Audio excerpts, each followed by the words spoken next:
ॐ भद्रं कर्णेभिः शृणुयाम देवाः भद्रं पश्येमाक्षभिर्यजत्राः स्थिरैरङ्गैस्तुष्टवंशस्तनूभिः व्यशेम देवहितं यदायुः स्वस्ति न इन्द्रो वृद्धश्रवा स्वस्ति नः पूषा विश्ववेदाः स्वस्ति नस्तार्क्ष्यो वरिष्ठनेमिः स्वस्ति नो बृहस्पतिर्ददातु।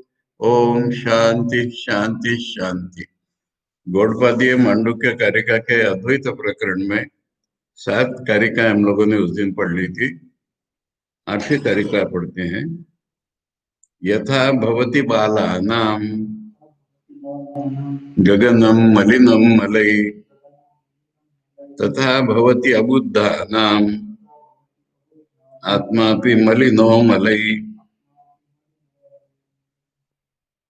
यानी अब तक बताया कि जो जीव है वो आत्मा का न विकार है न अवयव है। रूप कार्य और नाम इससे भेद बन रहा है, पर आकाश का कोई भेद नहीं है। तो फिर सवाल आता है कि हो क्या रहा है, फिर क्या हो रहा है। उसका जवाब है कि बच्चे लोगों को तो आकाश नीला दिखता है, यह धूल से भरा हुआ दिखता है, धुएं से भरा हुआ दिखता है। इस तरह से अज्ञानियों को ऐसा दिखता है। और क्या कहें, इसलिए अविवेक के कारण दिखता है। इसके उदाहरण के लिए बच्चों का उदाहरण, ये जो बच्चे हैं उनको समझ में अभी तक नहीं आया है। नीला दिख रहा है, आकाश दिख रहा है, वो नीला ही है। जो दिख रहा है वो नहीं है तुम बोलोगे तो बच्चा समझ ही नहीं पाएगा। इस तरह से अज्ञानी आंखें जिनकी गलत देख रही है उनको क्या समझाओगे। इसलिए अबुद्धा नाम आत्मा भी मल से मलित है, यानी इम्प्योर ही लगता है। हम इम्प्योर है, इम्प्योर है, कितने लोग बोलते रहते हैं। आत्मा तो इम्प्योर कभी हो ही नहीं सकती, क्या करें। आकाश कभी मलिन नहीं हो सकता, आत्मा कभी इम्प्योर नहीं हो सकता। आचार्य कह रहे यस्माद यथा घटाकाशादि भेद बुद्धि निबंधनो रूप कार्यादि भेद व्यवहार तथा देहोपाधि जीव भेद कृतो जन्म मरणादि व्यवहार। घटाकाश अलग अलग हैं। ये बुद्धि, बुद्धि माने बोध, हमेशा ये बोध अगर हमारा हो गया तो फिर रूप और कार्य से जो अलग अलग का भेद है हमको दिखने लगे। घट पहले ये मूल है कि घटाकाश मटाकाश से अलग नहीं है। हमको अगर वो अलग लगता है तो फिर सारे अलग लगते हैं। नाम अलग है और रूप अलग है और कार्य अलग है। सवाल है कि घटाकाश मटाकाश से अलग कहाँ है। इसी तरह से देह की उपाधि जो है, यानी देह जो है हमारा स्वरूप नहीं है, किंतु फिर भी वो हमारा स्वरूप लगता है और इसलिए हम और तुम अलग लगते हैं। तो फिर मेरा जन्म है, मरण है, सब कुछ आता है। मेरा जन्म मरण डिपेंड्स अपॉन मैं तुमसे डिफरेंट हूं कि नहीं, या मैं आत्मा से डिफरेंट हूं कि नहीं। मैं अगर आत्मा से डिफरेंट नहीं हूं तो जन्म नहीं मरण नहीं। तो देह की उपाधि के कारण मुझे, मैं तुमसे सबसे और आत्मा से अलग लगता हूँ, तो फिर मरण है। तस्मात् कृतमेव क्लेश कर्म फल मलवत्वम आत्मन। फिर क्लेश, क्लेश ये सांख्यों की परिभाषा है। अविद्या अस्मिता राग द्वेष अभिनिवेश, ये पंच क्लेश है। अज्ञान है, मैं हूँ, राग द्वेष है मेरे, और शरीर को छोड़ना नहीं चाहता हूं मैं, अभिनिवेश है, ये क्लेश है। तो अगर ये जन्म मरण है मेरा तो फिर ये क्लेश भी है। फिर मेरा कर्म भी है, फिर कर्म का फल भी है। इतनी सारी इम्प्यूरिटीज क्या पूछते हैं लोग, ये इम्प्यूरिटीज आती न परमार्थता, किंतु आत्मा के स्वरूप में ये कुछ भी नहीं है। इति एतम अर्थम दृष्टांतेन प्रतिवेदयसे न। ये अर्थ जो है वो लॉजिक तर्क से नहीं, आकाश का तो उदाहरण दे ही चुके हैं, इसलिए ये एक उदाहरण से ही, दृष्टांत से ही दिखाया जा रहा है। यथा भवती लोके, इस दुनिया में, बाला नाम अविवेक नाम, बच्चे ही होने की जरूरत नहीं है, पर बच्चे माने अविवेक। अविवेकी नाम गगनम आकाशम घन रजो धूमादि मलैर मलिनम। बादल दिखेंगे, धूल धूल दिखेगी, धुआं दिखेगा आकाश में, पर आकाश को कुछ हो ही नहीं। वो धूल वगैरह सब भी आकाश के ही तो रूप है। बादल, धूप और ये धूल, ये सब आकाश के ही रूप में, और आकाश से मलिन नहीं हुआ, वो इधर चले जाते, आकाश वैसे ही है।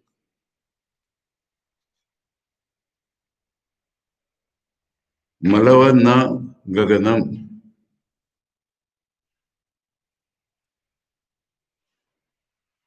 ये ये संधि के कारण संस्कृत में कॉमा डैश फुल स्टॉप नहीं, घन रुजो धूमादि मलेर मलिनम मलवत।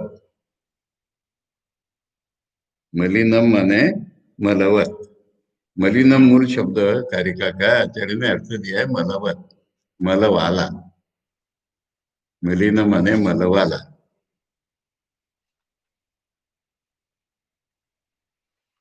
न गगनम मलवत, पर आकाश मलवत नहीं है।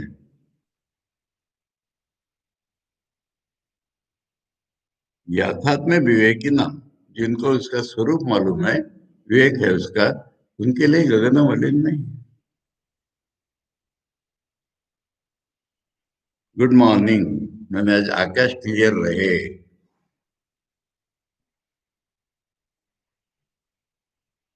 तथा भवती आत्मा परो भी, उसी तरह से जो परम पर आत्मा यानी रियल नेचर ऑफ आत्मा भी, यो विज्ञाता,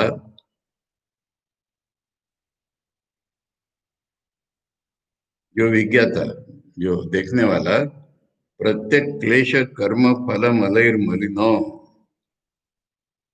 प्रत्येक माने भीतर में क्लेश है, कर्म है, फल है, ये सब मल है।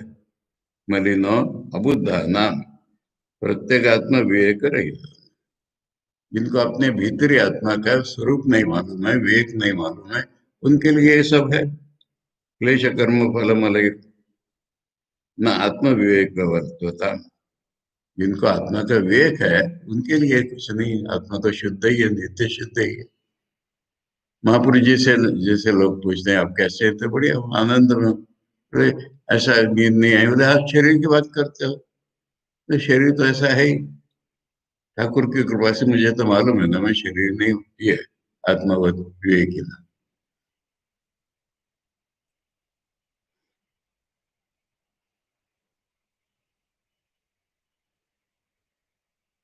नहीं, ऊषर देश त्रुडवत प्राणी अध्यारोपित उदक फेन तरंगादिमान।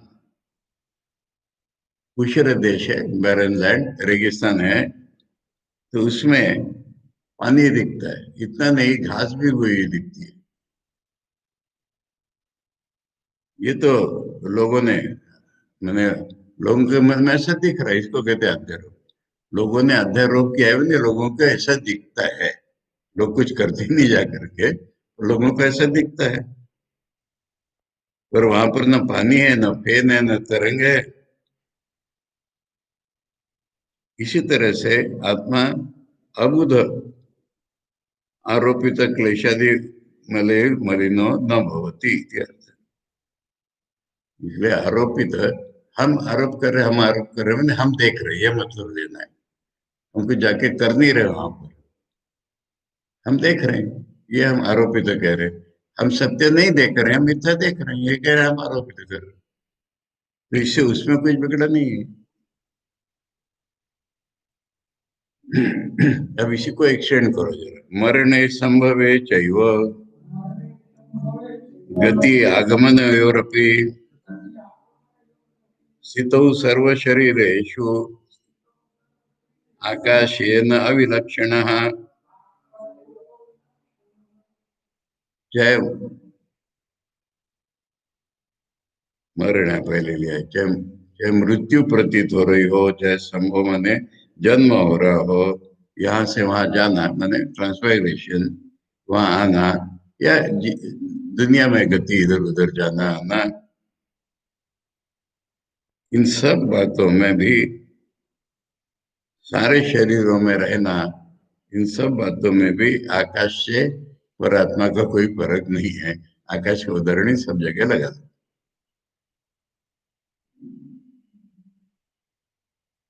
अविलक्षण, जैसे आकाश के लक्षण बताए ऐसे इसके लक्षण।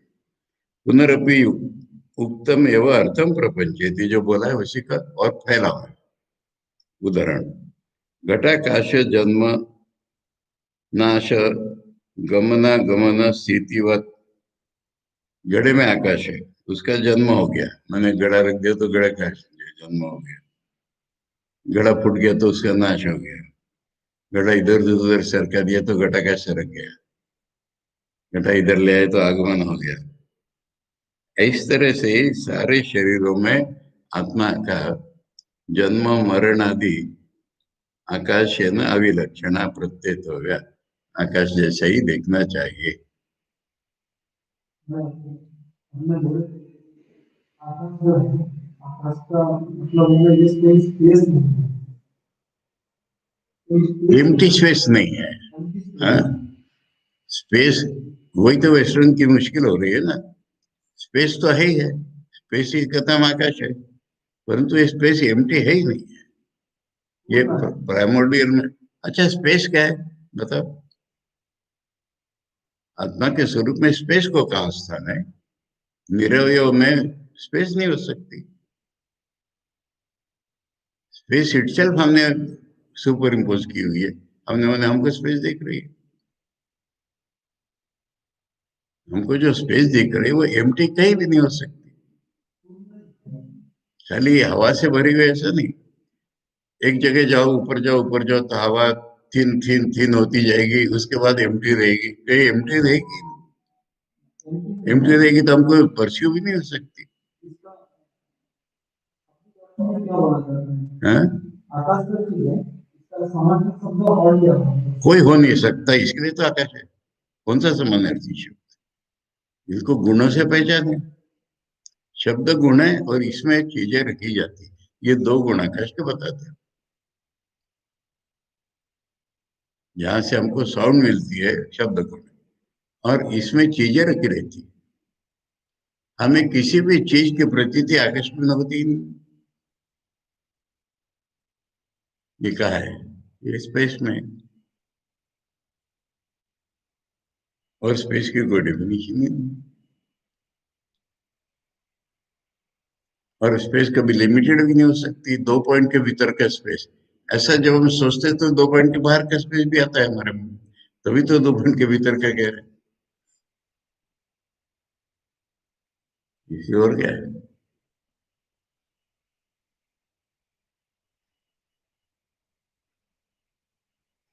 वे सूक्ष्म की कल्पना न होने के कारण से ईथर की कल्पना की, फिर गड़बड़ हो जाती है, स्थूल नहीं है वो।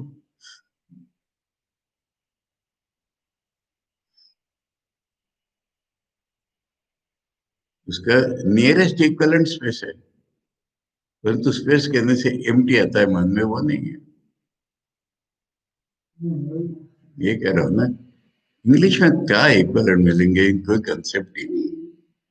आत्मा के लिए क्या करोगे? सोल, ये तुम्हारा आत्मा प्राधान्य, आत्मा प्रतिष्ठा। अरे अंग्रेजी में जहां भी सोल शब्द आता है उसका ट्रांस जब अनुवाद करना है, आत्मा कभी नहीं करना। जीव कर सकते हो, व्यक्ति कर सकते हो, इसलिए एक दूसरे के इक्वलेंट कहां से? कंसेप्ट ही नहीं है तो फिर कैसे आएंगे? जर्मन लोगों ने इसके लिए कंसेप्ट की कोशिश की, उन्होंने सेल्फ विद कैपिटल एस, ये आत्मा के लिए होता है। जर्मन लोगों ने कहा कि सेल्फ विद कैपिटल एस, ये आत्मा के लिए रखो, सोल मत रखो।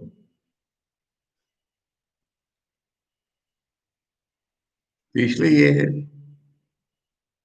तो ये कह रहे जो आकाश का उदाहरण दिया ये अब सर्वत्र लगाना, जन्म मरण, इधर जाना उधर आना, सब लगा लो। घटाकाश है, घड़ा, घड़ा बनते ही घटाकाश बन गया। क्या बना? कुछ नहीं बना। घटा फूट गया, आकाश क्या हो गया? आकाश, घटाकाश नष्ट हो गया, जो था ही नहीं वो क्या नष्ट हो गया। और घड़े को इधर उधर सरका, क्या हो गया? आकाश। इसलिए ये उदाहरण सब जगह लगा दो, प्रपंचयन माने यही कि इस उदाहरण का विस्तार कर दो। अब तक जो उदाहरण में शुरू में दो चीजें बोल दी थी, घड़ा भी उसी का बना है, घड़ाकाश भी उसी का बना है। उसके बाद घटाकाश की चर्चा चल रही है, अब घड़े का सवाल आएगा। तो फिर हमारे इस शरीर में लगता है, उस मन में लगता है, तो शरीर मन क्या है? संघाता स्वप्नवत सर्वे, आत्म माया विसर्जिता,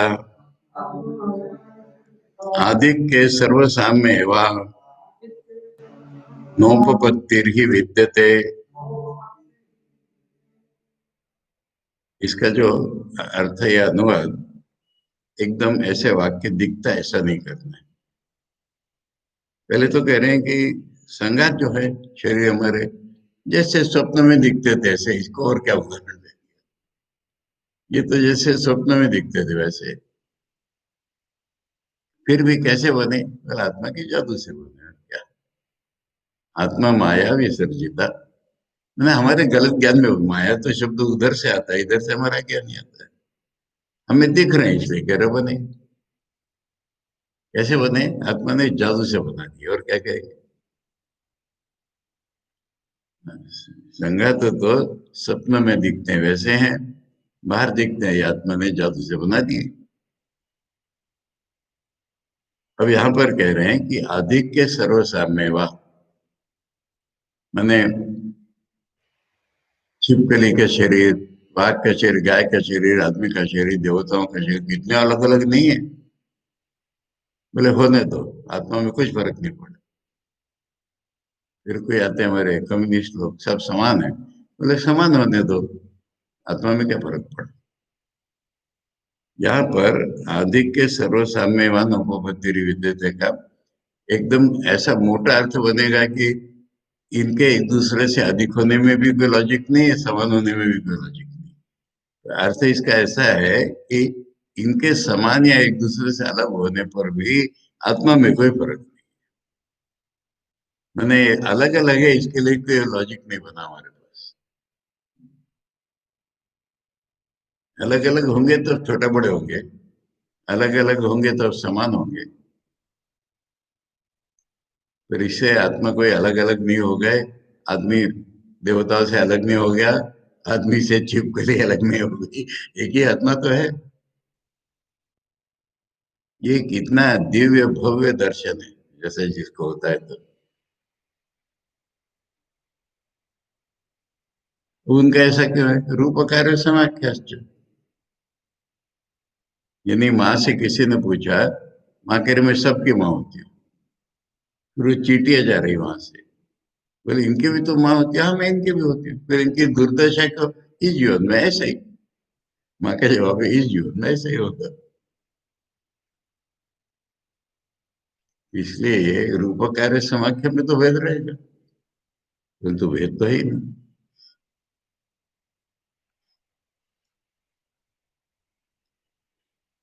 घटादि स्थानीय अस्तु देहादि संघाता, घटाकाश घटाकाश चल रहा था, तू मने बट घड़ा जो है, ये जो कॉम्बिनेशन है, स्वप्न दृश्य देहादि, स्वप्न में भी देह दिखता था वैसे ये मायावी कृत देहादि वच्च,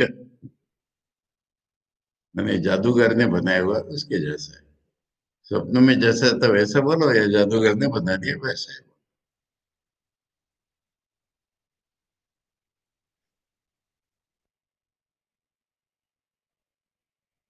आत्मा माया विसर्जिता,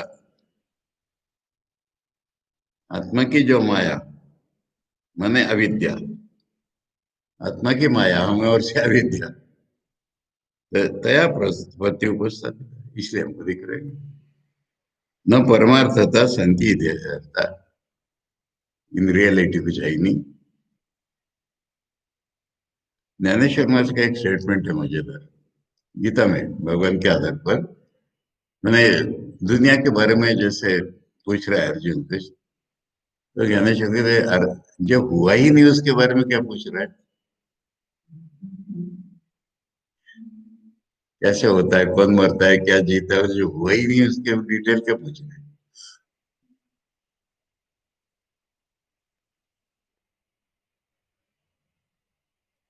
यदि अधिक्यम अधिक भाव, अधिक माने बड़ा लगना हमको, तिर्यक देहादि अपेक्षा देवादि कार्य करने संगाता ना, पशु पक्षियों के देह की अपेक्षा देवताओं के देह माने शरीर इंद्रियों का कॉम्बिनेशन अगर अधिक मानते हो, यदि वह सर्वेशम समता है वो, या सबके देह देह ही होते हैं ऐसा मानते हो, नैषाम उपपत्ति ही न ऐशाम उपपत्ति संभव सद्भाव प्रतिपादिको हेतु। ये सत्य है पहले, ये तो बताओ ना, इसके लिए हेतु नहीं बना। अलग अलग होने से कोई उनके सत्य होने का हेतु नहीं बना, एक सब समान होने से उनका हेतु नहीं बना, दिखते हैं कि यस्मात् तस्मात् अविद्या कृता है वह, इसमें कोई हेतु नहीं बनता है अलग होने से, बड़ा होने से, छोटा होने से, इसलिए अविद्या कृत ही है, न परमार्थता संकी। अब यहाँ तक तो रीजन के आधार पर ही चल रहे थे, उदाहरण रीजन उदाहरण रीजन। अब श्रुति को लाएंगे यहाँ, उपनिषदों को इस आधार पर समझ आएंगे, ऐसा है। श्रुति का आधार इनको लाएंगे कहने के बदले श्रुतियों को समझाएंगे अब इस तर्क के द्वारा। शुरू में हमने कहा ना कि अद्वैत को एग्जैक्टली हम समझे ही नहीं है, तब अद्वैत को साधारण रूप में समझा दिया। अब श्रुतियों में यही समझना है हमको, दूसरा कुछ नहीं आना चाहिए। तो मेरे लोगों से जो सुना है वैसा ही, छोड़ो नाम नहीं लेने। मेरे को कहता है कि देखो, वो शब्द ना उपनिषद में नहीं है, आचार्य का शब्द है, ऐसा आचार्य के ऊपर कोई ब्लेम सा लगा रहा है। पहली बात तो है कि आचार्य के परम गुरु गौड़पाद ने लगाया, आचार्य ने नहीं लगाया, ऐसा क्या होगा, उन्होंने ही लगाया। और किसी उपनिषद में भी मिला है मुझे, तैतरीय में नहीं होता। खैर, तो यहाँ पर उसका उदाहरण दे, प्रसादयो ही ये कोशा व्याख्याता तैत्तिरीय के, तेषाम आत्मा परो जीवः खम यथा संप्रकाशिता। तो उदाहरण फिर आकाश के लेना है। तो ये जो शब्द है ना सिंटैक्स में,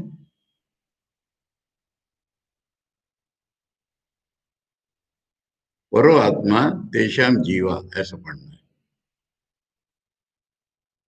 तेषाम आत्मा परो जीवा जो है ना, परो आत्मा तेषाम जीवा, रसादी कोश है तैत्तिरीय उपनिषद में। रसादी माने अन्नमय कोश को रसादी कोश कहते हैं। अन्न रसमया। अब तैत्तिरीय का रेफरेंस, तैत्तिरीय का ब्रह्मानंद वल्ली का पहला ही मंत्र, ब्रह्मविद आपनोति पर, एक वाक्य में पूरा उपनिषद खत्म है कि जो ब्रह्म को जानता है उसको सब कुछ मिल गया। अब उसकी व्याख्या करो थोड़ा।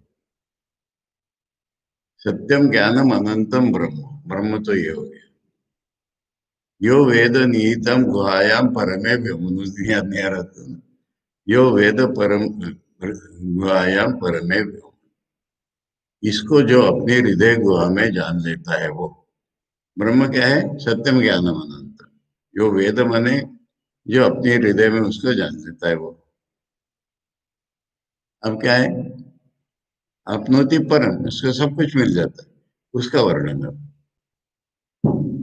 तो उसका वर्णन है कि ये अश्सो अश्नुते सर्वान् कामान् स ब्रह्मणा विपश्चितेति। ज्ञानी ब्रह्म बन जाता है, और ज्ञानी ब्रह्म बन करके सारे चीजों को उपभोग साइमल्टेनियसली लेता है। वो मैंने सारे सारी इच्छाएं उसकी बोलो, सारे काम्य पदार्थ है इकट्ठे ही प्राप्त कर लेता है। वही सब कुछ बन जाता है तो प्राप्त कर लिया ना उसने। ये उसका एक्सप्लेनेशन हो गया। अब उसका एक्सप्लेनेशन मैंने जो मंदबुद्धि उनको इससे भी नहीं समझ में आया, तब कह रहे हैं कि तस्मात आकाश आत्मना आकाश संभूता, इस आत्मा से आकाश निकला। आकाशाद वायु, वायु से तेज, तेज से आप से पृथ्वी, पृथ्वी से अन्न निकला, और उस अन्न से हमारा शरीर बना है। अभी अन्नमय जो शरीर है हमारा, यही हमारा आत्मा हमको प्रतीत होता है। मैंने मंद बुद्धियों को वहां से समझाते हुए अंदर लाएंगे। जो सबसे तेज बुद्धि होंगे वो इससे समझेंगे ब्रह्मविद आत्मति पर।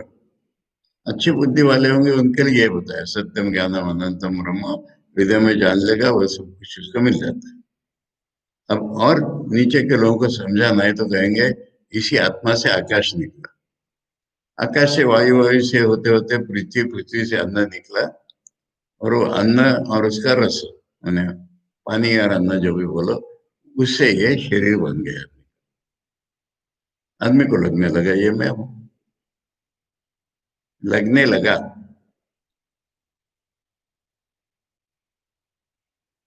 फिर क्या है, फिर उसको देखा उसने शरीर कैसा है, ये हाथ है, पैर है, नीचे है, ऊपर है, सिर है, ऐसा शरीर लगने लगा उसको।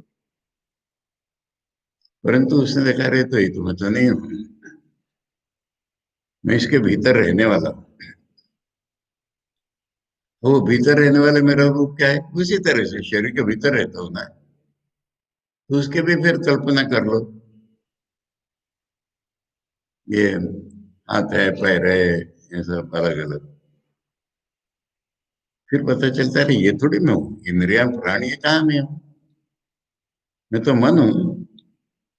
मन का आकार क्या है, उसी तरह का है, उसके अंदर रहता है ना, तो उसी तरह का मन का आकार।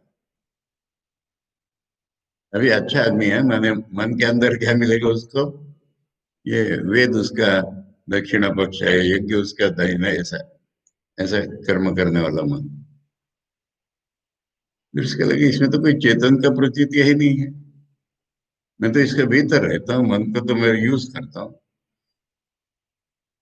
तो फिर मैं कौन हूँ, ये जो मैं है प्रतीति हो रही है मैं हूँ। उसका आकार क्या है, उसका आकार भी वैसे ही उसके अंदर रहता है इसलिए। फिर देखे ये तो परमानेंट है ही नहीं, कितना बदल रहा है ये मैं नहीं हो सकता, मैं इसके इसके अंदर रहता हूँ, ऐसा सोचते ही आनंद हो जाएगा उसको। पर वो आनंद में नहीं हूँ वो, अब उसके भीतर और कहीं नहीं जाना है, पर उस आनंद का आधार देखेगा तो ब्रह्म है ये। अरे ये मैं हूँ। ये वर्णन है तैत्तिरीय का। तो इसमें कोशों की कोई रियलिटी बताइए क्या, वो मैं लग रहा था, वो मैं नहीं है पता चला, मैं उसके भीतर हूं, तो उसका नाम कोश हो गया फिर।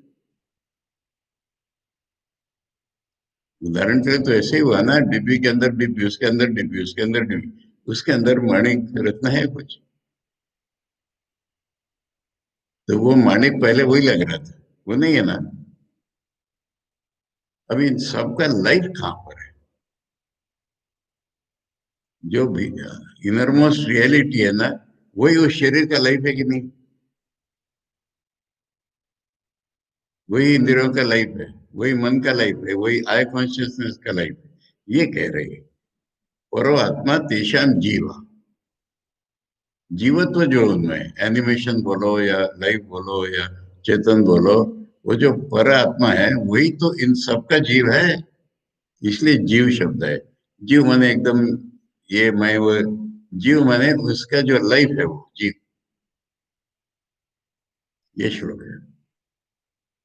रसादयो ही ये कोशा व्याख्याता तैत्तिरीय उपनिषद में जो रसादी जो कोश बताए थे, तेषाम आत्मा परो जीवा, परो आत्मा तेषाम जीव, उनका जीव जो है वो जो पर आत्मा है वो उन सबका जीव है। कैसे? खम यथा सब प्रकाशित, जैसे आकाश ही सबका रियलिटी है जड़ दृष्टि से, ऐसे वही सबकी रियलिटी, वही सबका एनिमेशन।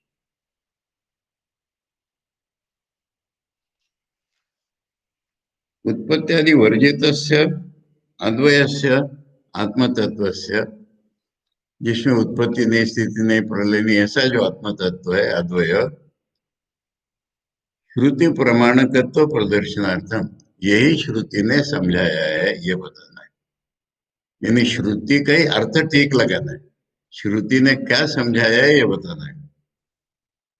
ये अद्वय आत्मा जो है जन्म स्थिति वगैरह के बिना, वही श्रुतियों का अर्थ है।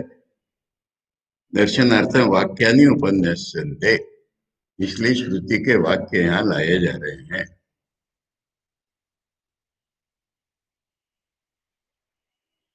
रसादयो, तुम्हारे इसमें मिसप्रिंट नहीं है ना, मेरे इसमें मिसप्रिंट थी। कमेंट्री में रसदयो है, रसा है, हैं?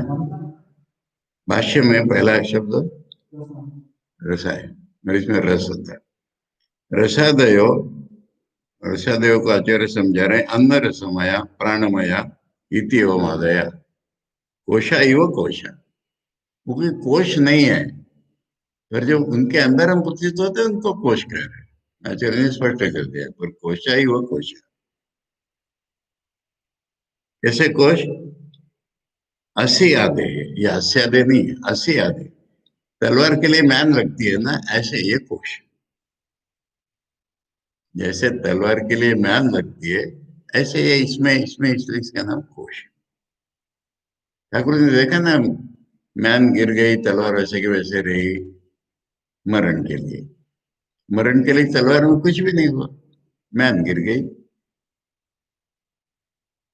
तो इसलिए ये असी अधेर इव आदि, जो भी उदाहरण ले लो, मैंने रत्न डिब्यू में बोला ऐसे। उत्तरोत्तर से अपेक्षा बहिर्भाव, नेक्स्ट जो बोलेगा उसके वो बाहर है, इसलिए कोश कह दिया हमने। पूर्व पूर्व से कोशा, इधर संस्कृत में इधर लगाना पड़ेगा। कोश क्यों बोला है?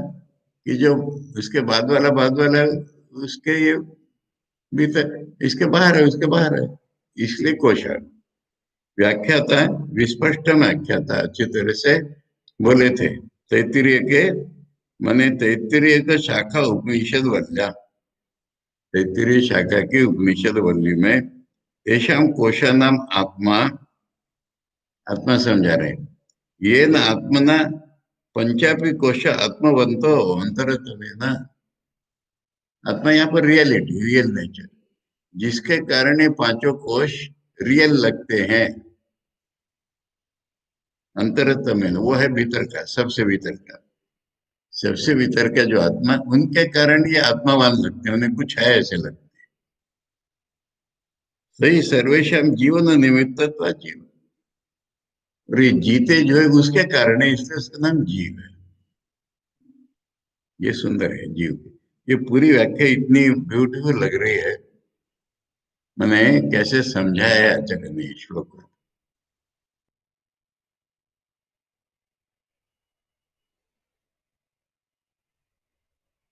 वो असो इतिहास पर एव आत्मा, कौन है ये? जो परमात्मा है वही। यह पूर्वम सत्यम ज्ञान, मैंने पहले ही बोल दिया तुमको, यह पूर्वम सत्यम ज्ञानानंतम ब्रह्म इति प्रकृता, जिसके बारे में पहले सत्य ज्ञान अनंत कह दिया था, उसी आत्मा से बोला ये आकाश निकला, ये निकला वगैरह, तो वही इनका आत्मा है। यस्माद आत्मना स्वप्न मायादिवत, निकला माने कैसे? स्वप्न में निकला या जादू से निकला, ऐसा निकला ये आकाश, निकला नहीं उससे कुछ। आकाशादि क्रमेण रसादय कोशाओ, उस क्रम से यह रसादि कोश बन गए। कोश लक्षणा संघाता, जिनको हम कोश कह सकते हैं, ऐसे कॉम्बिनेशन बन गए उसी से, माया के समान। आत्मा माया विसर्जित ही थी उत्तम, पिछले कार्यक्रम बताया था कि आत्मा की जादू से निकले, माया शक्ति से। सो आत्मा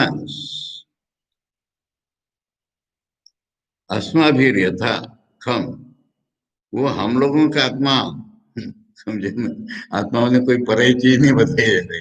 वो हम लोगों का आत्मा खम तथा इति संप्रकाशित, जैसे आकाश ही सब जगह होता है, घड़े में, इसमें उसमें, घड़े में घड़ा, जो भी बोलो, उसके अंदर भी आकाश है, संप्रकाशिता। बोला अभी हमने तीसरे इसमें जो बताया था, तीसरे कार्यक्रम में जहां से शुरू किया था ना, पहले में तो बोला तुम्हारा सीमित है, हम अच्छी तरह बताएंगे तुमको, और तब ये बोला था आत्मा ही आकाश है, वो जीव है, बोले वही आत्मा आकाश जैसा, इत्यादि श्लोक है। अब आचार्य एक झाड़ रहे, न तार्किक परिकल्पित आत्मवत पुरुष बुद्धि प्रमाण गम्य थी। ये बुद्धि बुद्धि बुद्धि शब्द है ना, बोध ही है। बोले तार्किक लोग कल्पना कर रहे हैं, उनको आत्मा प्रतीत हो रहा है, उनके बोध में प्रतीत हो रहा है, वो आत्मा नहीं, पर आत्मा। तार्किक लोगों को जो बोध में आत्मा प्रतीत हो रहा है, वो आत्मा नहीं, जो रियल आत्मा है वो इति अभिप्राय। आई गया, मैं लाया हूं पुस्तक, अच्छा ही हुआ, पहले उसको समझा दो। कार्य का पढ़ना, द्वयोर मधु ज्ञाने परम ब्रह्म प्रकाशितम पृथिव्याम उदरे चैव यथा काशा प्रकाशिता। पहले ही समझो मधु ज्ञाने माने क्या। बृहदारण्यक उपनिषद के एक चैप्टर के एक सेक्शन का नाम है मधु ब्राह्मण। उसमें मधु ज्ञाने माने मधु का ज्ञान जहां पर दिया हुआ है उस ब्राह्मण में। उस ब्राह्मण में क्या बताया है?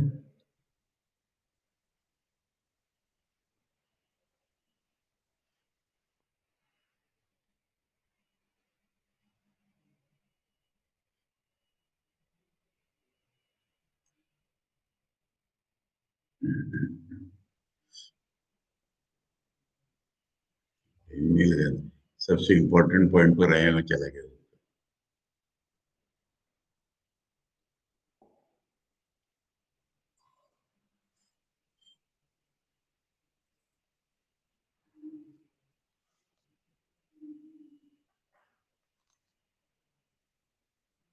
एक उदाहरण ले लो, ये नीचे जो दिया है, पृथ्वी हम उधर है चेक, पृथ्वी पर आकाश है, पेट में भी आकाश है। अब पेट का आकाश हम देख नहीं पा रहे, पर जान रहे अनुमान से कि पेट में भी आकाश है। अभी आकाश में तो भेद नहीं हुआ है ना, पर इससे बना क्या कि पृथ्वी का आकाश हमारे पेट के आकाश का आधार है, और हमारे पेट का जो आकाश है वो पृथ्वी को सपोर्ट कर रहे हैं। सारे लोग इसमें हैं इसलिए तो पृथ्वी है, पृथ्वी इसलिए सारे लोग हैं। तो ये मधु ब्राह्मण में बताया कि दो चीजें परस्पर उपकारक होती हैं। क्यों होती हैं? कि उनका मूल कारण एक ही होगा, हम और तुम कॉपरेट कर रहे हैं क्योंकि हम दोनों के मूल में ठाकुर है, इसलिए, नहीं तो नहीं करते। अभी हम और तुम खाली नहीं, पूरे कॉस्मॉस में इंडिविजुअल और कॉस्मिक, व्यक्ति जो है सोसाइटी को मदद करता है, सोसाइटी से व्यक्ति रहती है। क्यों? क्योंकि दोनों के मूल में एक ही रियलिटी। ऐसा इस मधु ब्राह्मण में समझा है। पढ़ते हैं उसको, हाँ, तो समझ में आएगा पूरा। बृहदारण्यक उपनिषद का मधु ब्राह्मण का आचार्य का इंट्रोडक्शन पढ़ रहा हूँ। यस्मात् परस्पर उपकार्य उपकारक भूतम जगत सर्वम पृथ्वी आदि, पूरे जगत में पृथ्वी आदि सब में हम देखेंगे परस्पर के उपकारक उपकार्य बन रहे हैं। यच्च लोके परस्पर उपकार्य उपकारक भूतम, इस दुनिया में जो एक दूसरे के उपकार उपकारक होंगे, तद एक कारण पूर्वकम, उन दोनों का मूल में एक ही कारण होगा तब होंगे। एक सामान्यात्मकम, और दोनों एक ही होंगे, एक जैसे ही होंगे, वह एक ही, एक के ही दो रूप होंगे। एक प्रलय, और प्रलय होने पर एक में ही जाएंगे। जो दो चीजें दुनिया में परस्पर उपकारक तो परस्पर है, ये इसका उपकारक है, वो इसका उपकारक है, ऐसा दिखेगा, उनके मूल में एक ही कारण होगा, एक ही कारण से दोनों उत्पन्न होंगे, और दोनों एक ही होंगे अभी भी, एक एक के ही दो रूप होंगे, और प्रलय में उसी में जाएंगे, एक में।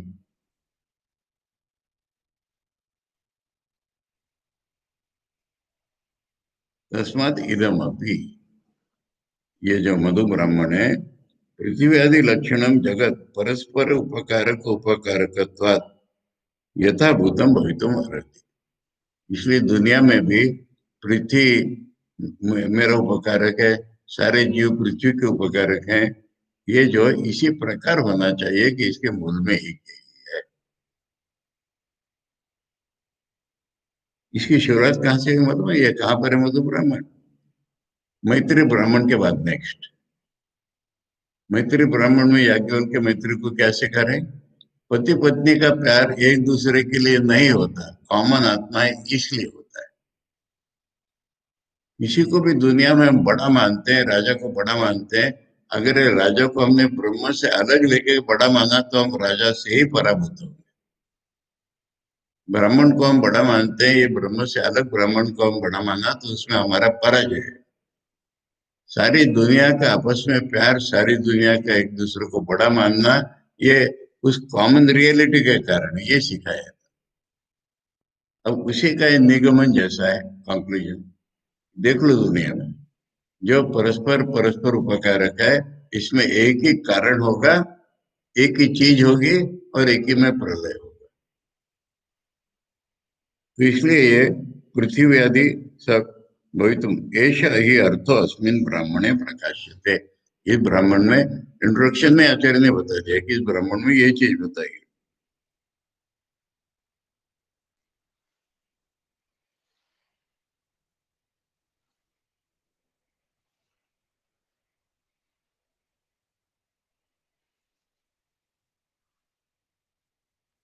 इयं पृथ्वी सर्वेषां भूतानां मधु, अस्य पृथ्वी सर्वाणि भूतानि मधु, मधु माने आनंददायक। ये पृथ्वी सभी भूतों का आनंद देने वाली है, सभी भूत पृथ्वी को आनंद देने वाले हैं। यश्च अयम अस्याम पृथ्व्याम तेजो, दो दो चीजें बताएंगे, है ना। पृथ्वी सबके लिए मंगलकारक है, सब पृथ्वी के लिए मंगल, इसलिए पृथ्वी का जो आत्मा है वो सबका आत्मा है, वो एक है।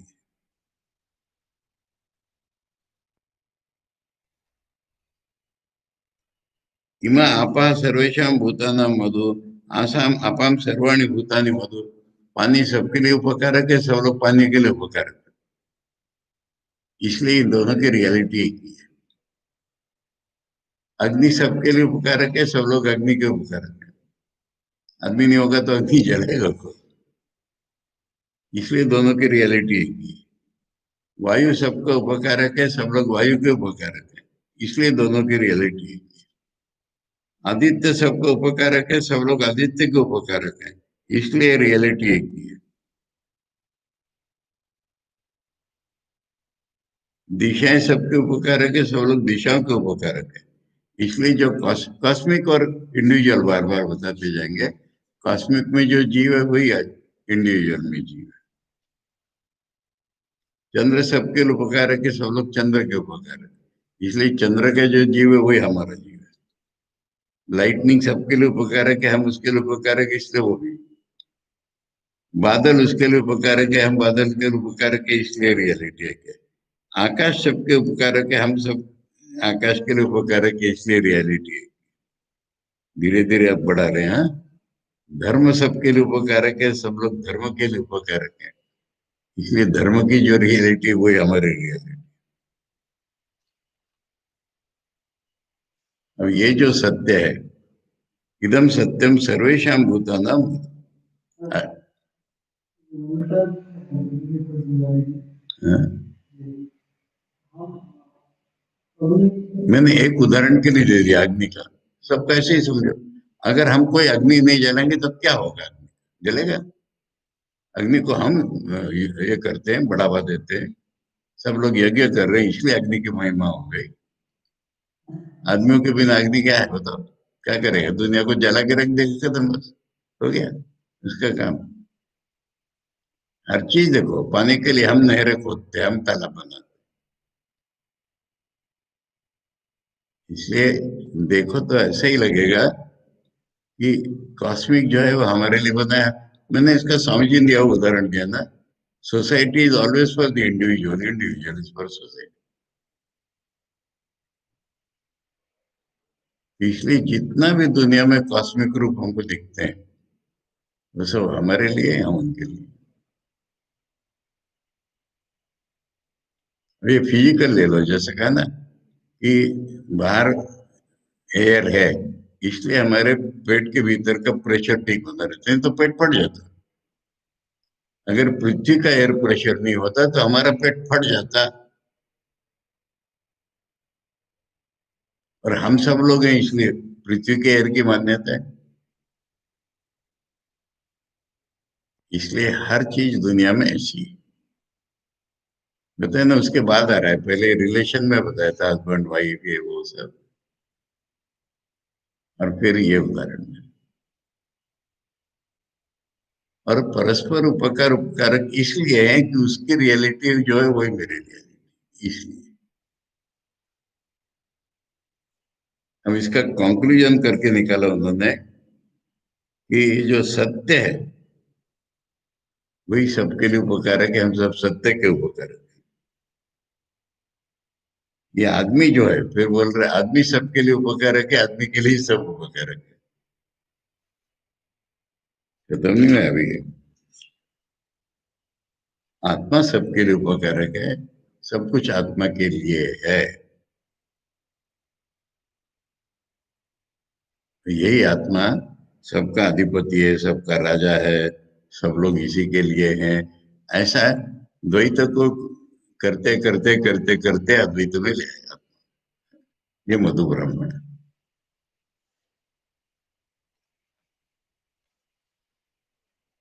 इसका रेफरेंस यहाँ पर लोटवा जी दे रहे। द्वयोर मधु ज्ञाने परम ब्रह्म प्रकाशित।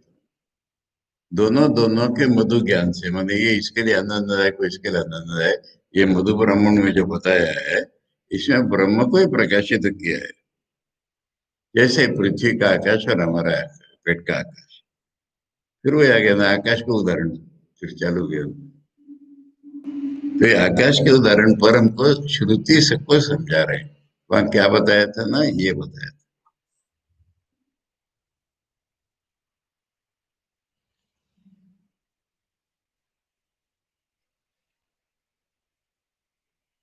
किंच अधिदैवम अध्यात्मम च।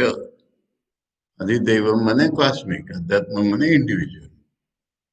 तेजोमय अमृतमय पुरुष, जो तेजोमय अमृतमय पुरुष है, पृथ्वी आदि अंतर्गत हो, यो विज्ञाता पर एव आत्मा ब्रह्म सर्वमिति। जो पृथ्वी के अंतर्गत है, जो हमारे अंतर्गत है, वो एक ही आत्मा है, पर ब्रह्म है वो, वही सब कुछ है थी। द्वयोर, ये शब्द जरा समझ लेना। द्वयोर आ द्वैत क्षया, आ शब्द है वो। द्वयोर आ द्वैत क्षया, मैंने जब तक द्वैत क्षय नहीं हो गया तब तक ये चलाया पोस्टर, करते करते करते लास्ट में आत्मा ले आए। ये है वो मधु ब्राह्मण में आ द्वैत क्षया। जब तक कि द्वैत क्षीण नहीं हो गया तब तक ये बताते गए। परम ब्रह्म प्रकाशित, अल्टीमेटली परम ब्रह्म को ले गए। कोई इतिहास कहाँ बताया है? ब्रह्म विद्याख्यम मधु अमृतम अमृतत्व मोदन हेतुत्व, ये सारा आनंद का हेतु है, इसलिए मधु नाम दिया उसका। विज्ञायते यस्मिन इति मधु ज्ञानम मधु ब्राह्मणम तस्मिन, ये बृहदारण्य के मधु ब्राह्मण में ये चीज बताई है। इति अर्थ किमिव इति आह, इस तरह उदाहरण उसका, पृथ्वी हम उदरे चैव यथा एक आकाश अनुमानेन प्रकाशित, मैंने पृथ्वी का आकाश हमको दिख रहा है, यहाँ का दिख नहीं रहा है, अनुमान से प्रकाशित। लोग जैसे मान लेते हैं तत्व इति अर्थ। ठीक है, आज के लिए और एक पढ़ो, पढ़ना है। नहीं, नहीं कर दे।